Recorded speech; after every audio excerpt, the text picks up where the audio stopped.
The Honour Conferred. They realized that they had to seek a person who met two conditions. The first, that he lived in Mecca, so that it would be plausible for them to allege that he had met him morning and evening to impart his instruction. The second, that he belonged to a different race and faith.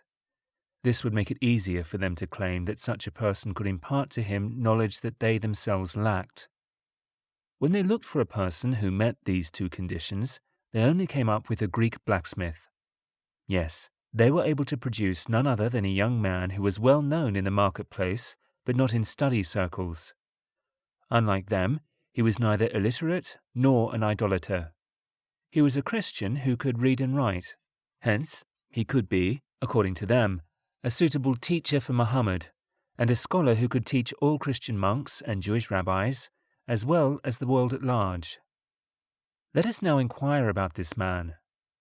Was he given to scholarly pursuits, studying books and able to distinguish the truth from falsehood in what they contained?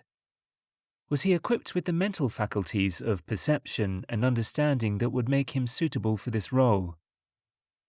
Our investigation shows that he was an ordinary blacksmith using his tools for his living. His mental power was that of an ordinary, uneducated labourer, whose knowledge of books and learning did not exceed wishful thinking. Besides, he read in a foreign language that was unknown to Muhammad and his people. But none of this was sufficient to deprive him of the title of Muhammad's teacher and mentor. Thus, the serious circle was too narrow for them. They could only function in the open fields of absurdity. Indeed, they took this so far that even they themselves could not be taken seriously by anyone. They were just like the one who said that knowledge could come out of ignorance, and that man may receive the faculty of speech from a parrot. We need say no more. We certainly know that they say, "It is but a human being that teaches him," notwithstanding that, the tongue of him to whom they so maliciously point is wholly outlandish, whereas this is Arabic speech, clear in itself and clearly showing the truth. Chapter 16, verse 103. They simply found the whole idea so funny that they approved the falsehood it implied. The whole picture looked to them full of mockery, and they laughed loudly at it as they felt it gave them their revenge. Little did they realize that they were mocking themselves. In fact, it was an admission by them that they were the most ignorant community on earth. They actually acknowledged that any foreigner, even an uneducated blacksmith, had greater knowledge than what their whole community enjoyed. They would have been much better off remaining silent than to make such a claim. Inevitably, it all backfired on them. The truth, with which they were at loggerheads, has gained in power as a result of their false allegations. When they tried to find a human being whom they alleged imparted knowledge to Muhammad, they could not claim that that source was a foreigner. They wanted him to come from within Muhammad's hometown. When they could find none, their last resort was to produce the blacksmith. The point arises, if that young blacksmith had such a great treasure of knowledge, what prevented them from learning from him like Muhammad did, according to their false claims? This would have easily solved their problem, for then they would have had the same knowledge as Muhammad. Indeed, if that young man was the sort of teacher they claimed, what prevented him from opening his knowledge out to the rest of the world, so that he could be acknowledged as a teacher or leader of mankind?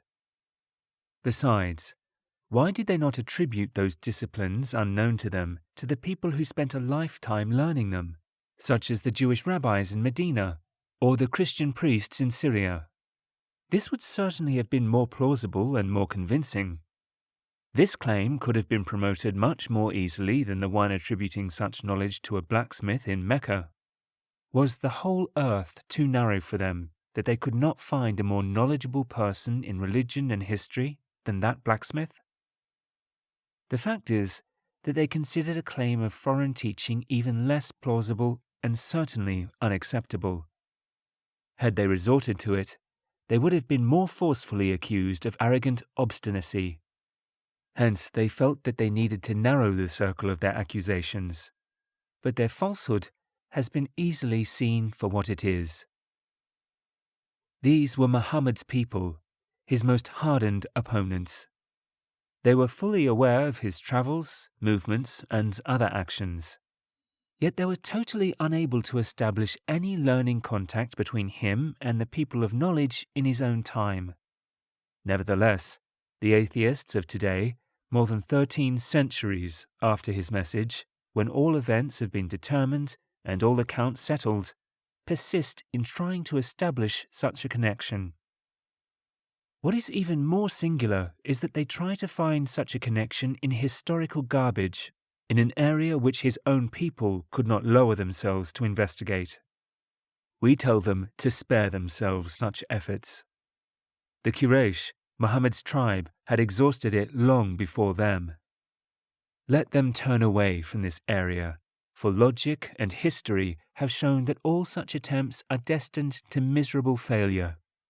If they persist, they should know that any doubt that is raised against the clear truth will be turned to the truth's advantage and favor.